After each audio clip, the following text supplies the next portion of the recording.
Hello friends, welcome to current affairs now. आज है 22 अप्रैल 2024 और आज हम डिस्कस करेंगे 22 अप्रैल 2024 के द हिंदू न्यूज़पेपर के न्यूज़ आर्टिकल्स। अगर आप फर्स्ट टाइम यूट्यूब चैनल पे आ रहे हैं तो चैनल को सब्सक्राइब कर सकते हैं और जब भी सब्सक्राइब करें बेल बटन को जरूर प्रेस करें ताकि वीडियोस के रेगुलर नोटिफिकेशन आपको मिलते रहें। और इसके साथ ही वीडियो को लाइक और शेयर भी करें और वीडियो के रिलेटेड जो भी क्वेरी हो उससे रिलेटेड कमेंट भी करें। तो चलिए स्टार्ट करते हैं आज की पहली न्यूज़ से। आज की फर्स्ट न्यूज़ है नेट डायरेक्ट टैक्स कलेक्शन 2023-24 के टारगेट से ज़्यादा हुआ है। तो यहाँ पर नेट डायरेक्ट टैक्स कलेक्शन के बारे में ये न्यूज़ आर्टिकल है। इंडिया का जो डायरेक्ट टैक्स कलेक्शन होता है उसका जो अमाउंट है वो 17.7% 2023-24 में इंक्रीज हुआ है और जो टोटल रेवेन्यू कलेक्ट हुआ है नेट डायरेक्ट टैक्स कलेक्शन से वो है 19,58,000 करोड़। 19 लाख करोड़ का जो टोटल टैक्स कलेक्शन है वो हुआ है।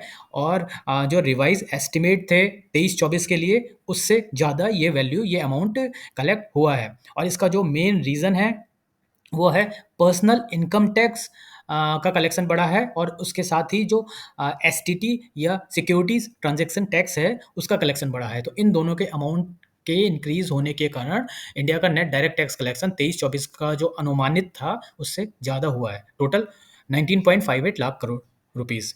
और जो कॉर्पोरेट टैक्स कलेक्शन है वो डिप हुआ है बिकॉज लास्ट बजट में गवर्नमेंट की तरफ से कॉर्पोरेट टैक्स में भी जो परसेंटेज है वो कम किया गया था, जिससे कॉर्पोरेट टैक्स का कलेक्शन तो कम हुआ है लेकिन जो डायरेक्ट टैक्स कलेक्शन में पर्सनल इनकम टैक्स का जो कलेक्शन है, लोगों के द्वारा जो इनकम टैक्स दिया जाता है उसका कलेक्शन बढ़ा है। ये इस आर्टिकल में क्लियर बताया गया है। पर्सनल इनकम टैक्स करीब 53.3% टोटल डायरेक्ट टैक्स कलेक्शन का पार्ट है और जो कॉर्पोरेट टैक्स है वो 46.5%। तो ये एक इम्पॉर्टेंट पॉइंट है और इसको इससे रिलेटेड भी क्वेश्चंस एग्जाम में पूछे जाते हैं। जो टोटल डायरेक्ट टैक्स कलेक्शन है उसमें कौन सा पार्ट ज़्यादा है, पर्सनल इनकम टैक्स का पार्ट ज़्यादा है या फिर कॉर्पोरेट टैक्स का पार्ट ज़्यादा है। तो 2023-24 के डेटा के अकॉर्डिंग पर्सनल इनकम टैक्स करीब 53% है, 53% है और कॉर्पोरेट टैक्स 46% है। द प्रोविजन फिगर जो अभी आई हैं ये बजट एस्टिमेट और रिवाइज एस्टिमेट से ज़्यादा पाई गई हैं। टोटल अमाउंट पिछले एस्टिमेशन से ज़्यादा इकट्ठा किया गया है। Net personal income tax collection जिसमें सिक्योरिटीज एंड ट्रांजैक्शन टैक्स भी इंक्लूडेड है, ये अगर टोटल हम देखें तो ये 25% से ज़्यादा बड़ा है। तो यहाँ पर पर्सनल इनकम टैक्स वो इनकम टैक्स होता है जो लोगों की पर्सनल इनकम में लगाया जाता है, यानी कि जो लोग जॉब कर रहे हैं या फिर किसी ना किसी टाइप की नौकरी में हैं या फिर जो लोग बिजनेस कर रहे हैं उनकी जो पर्सनल इनकम है उन पे जो टैक्स लगाया जाता है अलग अलग स्लैब्स के अकॉर्डिंग। उनके थ्रू जो इस प्रोसेस के थ्रू जो टैक्स कलेक्ट हुआ है वो पर्सनल इनकम टैक्स होता है। सिक्योरिटीज ट्रांजैक्शन टैक्स ये नॉर्मली सिक्योरिटीज जैसे स्टॉक्स हो गए, बॉन्ड्स हो गए, इन सिक्योरिटीज के ट्रांजैक्शन पर टैक्स लगाया जाता है और कॉर्पोरेट टैक्स कंपनीज की अर्निंग पे लगाया जाता है। तो जो पर्सनल टैक्सेस हैं उनका कलेक्शन बढ़ा है और जो कंपनीज के की इनकम में जो टैक्स लगाते हैं उनका कलेक्शन कम हुआ है 2023-24 के डेटा के अकॉर्डिंग। अब लास्ट ईयर ये जो सेकंड आर्टिकल है ये पिछले साल जो आंध्र प्रदेश में ट्रेन एक्सीडेंट हुआ था उसके रिलेटेड इंक्वायरी ऑर्डर की गई थी। गवर्नमेंट की तरफ से इंक्वायरी की जा रही थी जिसको हेड कर रहे थे commissioner of railway safety of north east circle, उनके द्वारा अब रिपोर्ट सबमिट की गई है। और जिस रिपोर्ट में ये सामने आया है कि जो मेन प्रॉब्लम थी उस ट्रेन एक्सीडेंट में वो था लोकोमोटिव पायलट का जो डिसीजन था to overshoot signal in danger. जो ट्रेन का चालक था उसके द्वारा जो डेंजर का सिग्नल था उसको इग्नोर किया गया। इसके साथ ही उसके असिस्टेंट और रेलवे एडमिनिस्ट्रेशन की मेन गलती बताई गई है यहाँ पर। इस रिपोर्ट में ये बताया गया है कि जो प्रॉब्लमेटिक पार्ट था यहाँ पर एक्सीडेंट में वो था रेलवे एडमिनिस्ट्रेशन। इसके साथ ही जो नेशनल डिजास्टर रिस्पांस फोर्स ने बाद में हैंडल किया था रिलीफ और रेस्क्यू ऑपरेशन, उसमें भी काफ़ी लैप्सेस पाए गए। Operation after train accident and systematic safety lapses भी थे उन दोनों ट्रेन्स में। जो एक एंटी टेलीस्कोपिक फीचर ट्रेन्स में होनी चाहिए थी वो दोनों ट्रेन्स में एब्सेंट थी। तो सिक्योरिटी फीचर्स भी नहीं पाए गए थे दोनों ट्रेन में, जिसकी वजह से ये मेजर एक्सीडेंट हुआ था।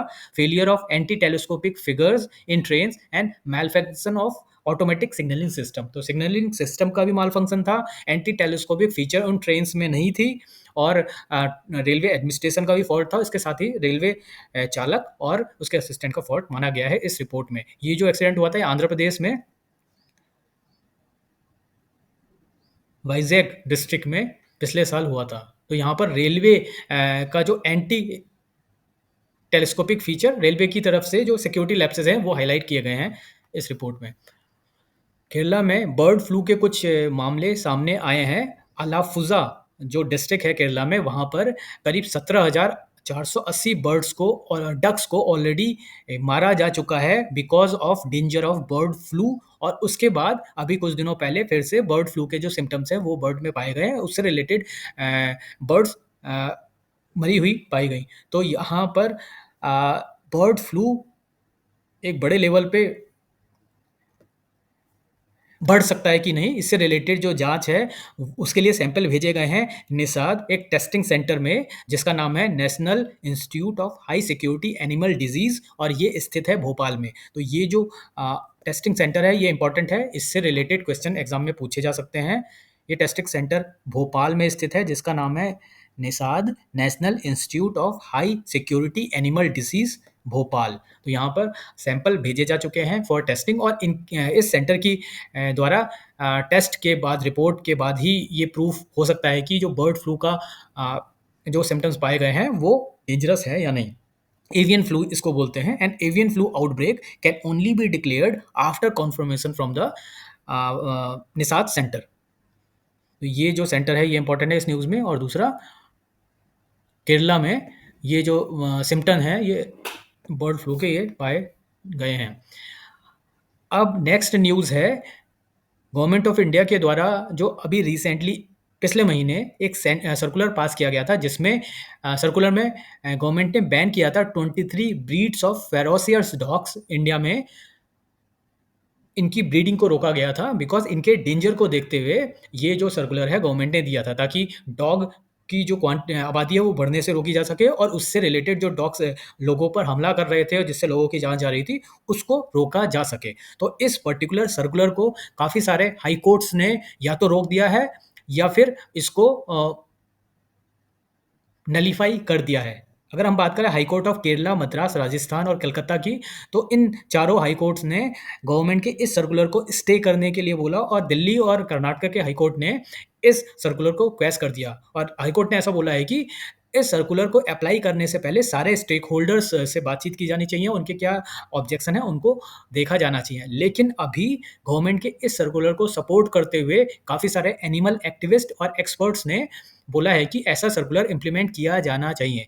और ये जो सर्कुलर है किस डिपार्टमेंट ने लॉन्च किया था, ये ministry of fisheries, animal husbandry and dairy के द्वारा इशू किया गया था। ये एक प्रोहिबिटरी सर्कुलर था, जिसमें प्रोहिबिट किया गया था to import, breeding and selling of breeds including pitbull terrier, American Staffordshire terrier, Dogo, Argentine and American bulldog. इस तरह के जो 23 फेरोसियस डॉग की ब्रीड थी उसको, उसका इंपोर्ट, सेलिंग और ब्रीडिंग को रोक बैन किया गया है।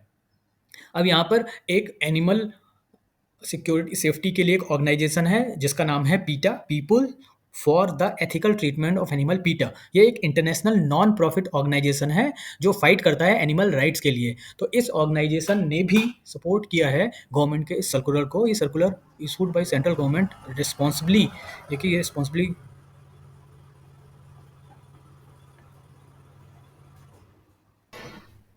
ये सर्कुलर जो इशू हुआ है गवर्नमेंट ने एक रिस्पॉन्सिबल सर्कुलर है, जिससे कि जो बुल टाइप ब्रीड हैं उनके प्रॉब्लम को भी समझा जाए, और इसके साथ ही जो सिटीजन्स इंजर्ड हो रहे हैं इनके अटैक से उनको भी प्रोटेक्ट किया जाए। पिटबुल्स और इससे रिलेटेड जो ब्रीड्स हैं ये मोस्ट कॉमनली एबंडन किए जाते हैं इंडिया में, in a country where animal centres already overcrowded हैं। इंडिया में करीब 4 करोड़ स्ट्रीट डॉग्स हैं जो होमलेस हैं, और इनकी जो एक्टिविटी ऑफ प्लॉरिफरेटिंग और ब्रीडिंग, अगर इससे हम जो डॉग्स हैं उनकी ब्रीडिंग और ज़्यादा बढ़ाएंगे तो कहीं ना कहीं जो स्ट्रीट डॉग्स हैं ये और ज़्यादा बढ़ेंगे। इसलिए ये जो सर्कुलर है जो जिसमें इनकी बैनिंग ऑफ ब्रीडिंग बोला गया है, ये पब्लिक इंटरेस्ट और कंट्री के इंटरेस्ट में है। जो अपोजिंग आर्गूमेंट है, जो बोल रहे हैं कि ऐसा सर्कुलर गलत है, उनका कहना है कि ये साइंटिफिक बेसिस पे नहीं है, ये सर्कुलर में कॉम्प्रहेंसिव फ्रेमवर्क नहीं है, कोई रिसर्च बेस पे ये नहीं लाया गया है। तो देखने की बात होगी कि ये जो सर्कुलर है इसको किस तरह इम्प्लीमेंट किया जाता है, ताकि लोगों की सेफ्टी और डॉग्स की लिए दोनों के लिए ये प्रॉब्लम ना बने। नेक्स्ट न्यूज़ है, यहाँ पर एक कारपेट के बारे में न्यूज़ है। कश्मीर का मैजिक कारपेट बोला जा रहा है इसको। इस कारपेट को बनाने में 8 साल का टाइम लगा है और ये कश्मीर का अभी तक का सबसे बड़ा कारपेट माना जा रहा है जो कश्मीर में बनाया गया है। इसका जो साइज़ है वो है 72 फीट लेंथ और 40 फीट इसकी विड्थ है और इसका वेट 1685 किलो है और इसमें करीब 3 करोड़ नॉट्स लगाए गए हैं। ये जो कारपेट है इसको बनने के बाद मिडिल ईस्ट में भेजा जाना है। इसका जो स्टाइल है, जिस स्टाइल में इसको वीव किया गया है या बनाया गया है वो है खासान स्टाइल। ये हिस्टोरिक डिज़ाइन है ईरान की सिटी खासन का। तो खासन स्टाइल का ये जो कारपेट है वो बनाया जा रहा है कश्मीर में। और जो कारपेट मेकिंग इंडस्ट्री है वो कश्मीर में कश्मीर का कारपेट मेकिंग इंडस्ट्री का राइवल है ईरानियन इंडस्ट्री, जिसके द्वारा वर्ल्ड का सबसे बड़ा कारपेट डिज़ाइन किया गया है, जो एक सॉकर फील्ड के लिए डिज़ाइन किया गया था, जिसका टोटल साइज़ था 60,468 स्क्वायर फीट। कश्मीर का सबसे बड़ा अभी ये 1685 किलो का कारपेट है। यहाँ पर एक और इम्पॉर्टेंट पॉइंट है, Indian institute of carpet technology, ये कश्मीर में स्थित है। ये एक इम्पॉर्टेंट पॉइंट हो सकता है एग्जाम पॉइंट ऑफ व्यू से। Indian institute of carpet technology Srinagar में स्थित है। तो ये थे आज के न्यूज़ आर्टिकल्स। आई होप कि आपको पसंद आया होगा और अगर आपको पसंद आया तो वीडियो को लाइक करें, शेयर करें, सब्सक्राइब करें और कमेंट भी करें। Thank you.